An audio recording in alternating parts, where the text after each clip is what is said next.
നമസ്കാരം. താഴ്വാരം. രചന Biju K V. എന്താ കുട്ടി കാണിക്കണേ? ശ്യാമിലി എന്ന് ഗിരി ചോദിക്കുകയും ശ്യാമിലി ഗിരിധരനെ തൻ്റെ നെഞ്ചോട് ചേർത്ത് കെട്ടിപ്പിടിച്ചു. എന്താണ് സംഭവിക്കുന്നത്? ഗിരി അന്തം വിട്ടു. ഗിരിയുടെ മുഖം ചുവന്നു, കണ്ണുകൾ അന്ധകാരപ്പെട്ടു. ഒരു നിമിഷം കഴിഞ്ഞ് ഗിരിയുടെ മുഖം വിടർന്നു. അന്ധകാരം ആരും കാണാത്ത പുഞ്ചിരിയായി മാറി. ഗിരിധരന്റെ കൈ മെല്ലെ ശ്യാമിലിയെ ആലിംഗനം ചെയ്തു. താൻ വിചാരിച്ച കാര്യം നേടിയെന്ന് ഗിരിധർ മനസ്സിൽ ഉറപ്പിച്ചു. 10 സെക്കൻഡിന് ശേഷം ശ്യാമിലി പിടുത്തം വിട്ടു. സോറി സർ, ഞാൻ അറിയാതെ, ശ്യാമിലി ഒരു ചമ്മലോട് പറഞ്ഞു. ശ്യാമിലി, നിന്റെ അച്ഛൻ ഇതറിഞ്ഞാൽ എന്താ സംഭവിക്കുന്നറിയോ? ഗിരിധർ ശ്യാമിലിയോട് ചോദിച്ചു. എല്ലാവരും അറിയുന്നതിന് മുന്നേ ഇവിടുന്ന് എവിടെങ്കിലും പോയി ജീവിക്കാം. ഈ നിമിഷം സാറ് വിളിച്ചാൽ ഞാൻ കൂടെ വരാം. എന്താ ഞാൻ ഇങ്ങനെയായതെന്ന് മാത്രം ചോദിക്കരുത്. ഇനി എന്താണെന്നും എനിക്കറിയില്ല. ഒരു കാര്യം മാത്രം എനിക്കറിയാം, സാറില്ലാതെ. ഇത് പറഞ്ഞുകൊണ്ട് ഒഴുകിയിറങ്ങിയ കണ്ണുനീർ തുടച്ച് ശ്യാമിലി പുറത്തേക്ക് അതിവേഗം നടന്നു. ശ്യാമിലി നടക്കുന്നതിനിടയിൽ തിരിഞ്ഞ് ഗിരിയെ ഒരു നോട്ടം നോക്കി. പക്ഷേ ആ മുഖം ശ്യാമിലിയുടേതായിരുന്നില്ല. താൻ പ്രാണനെപ്പോലെ സ്നേഹിച്ച അംബികയുടേതായിരുന്നു. ഗിരി ആ മുഖം കണ്ട് അത്ഭുതപ്പെട്ടു. അയാൾ അവളെ തൊടാനെന്നോണം കൈകൾ ഉയർത്തി. താൻ എന്താണ് ഈ കാണുന്നത്? തൻ്റെ അംബിക. അയാളുടെ കണ്ണുകളെ അയാൾക്ക് വിശ്വസിക്കാനായില്ല.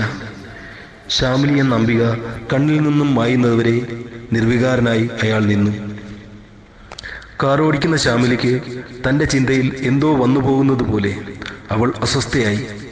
ശ്യാമിലി കാണുന്നത് മുഴുവൻ കൊടൈക്കനാൽ മലനിരകളാണ്.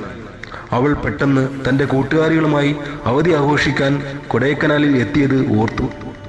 അന്ന് രാത്രിയിൽ തൻ്റെ റൂമിന് പുറത്ത് അസാധാരണമായ ഒരു സ്ത്രീരൂപം. അതെന്താണെന്നറിയാൻ വേണ്ടി ശ്യാമിലി പുറത്തേക്കിറങ്ങി. ശ്യാമിലിയെ കണ്ടെന്നോണം ആ രൂപം മുന്നോട്ട് നടക്കാൻ തുടങ്ങി. ശ്യാമിലിയും ആ രൂപം പോകുന്നിടത്തേക്ക് നടന്നു. ആ രൂപം ചെന്ന് നിന്നത് അഗാധമായ കൊക്കയുടെ മുകളിലാണ്. ആ സ്ത്രീരൂപം അവളെ നോക്കി ചിരിച്ചു. ഉറക്കെ ചിരിച്ചു. ആ ചിരി കേട്ട് ശ്യാമിലി ഭയന്നു. പക്ഷേ ധൈര്യം സംഭരിച്ച് ശ്യാമിലി ആ രൂപത്തോട് ചോദിച്ചു, നിങ്ങൾ ആരാണ്? അപ്പോഴേക്കും ആ രൂപത്തിന്റെ ചിരി തേങ്ങലായി മാറി. ശ്യാമിലി കുറെ കൂടി അടുത്തേക്ക് നടക്കാൻ ഭാവിച്ച നേരം ആ രൂപം ഉഗ്രസ്വരൂപിണിയായി മാറി. കണ്ണുകൾ തീജ്വാലയായി, തേങ്ങൽ അട്ടഹാസമായി. ശ്യാമിലി ഭയന്ന് വിറച്ച് തിരിഞ്ഞോടി റൂമിൽ കയറി വാതിലടച്ചു. കൂട്ടുകാരികൾ നല്ല ഉറക്കത്തിലാണ്. ശ്യാമിലി സുചിത്രയെ പേടിയോടെ തട്ടി വിളിച്ചു, സുചിത്രേ, സുചിത്രേ. പക്ഷേ ഉറക്കമുണർന്നത് ശ്യാമിലിയാണ്.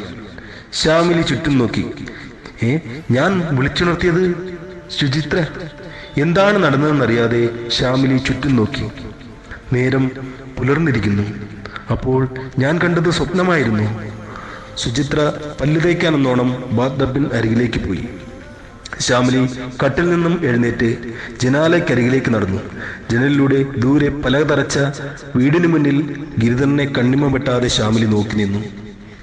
ശ്യാമിലി വീടിന് വെളിയിലേക്കിറങ്ങി. അപ്പോൾ സുചിത്ര വിളിച്ചു ചോദിച്ചു, നീ ഇതെവിടെ പോകുന്നു? മറുപടി പറയാതെ ശ്യാമിലി മുന്നോട്ട് നടന്നു. സുചിത്ര വീണ്ടും വിളിച്ചു പറഞ്ഞു, പല്ല് തേച്ചിട്ട് പോടി. പ്രേമത്തിന് പല്ലില്ല മോളെ.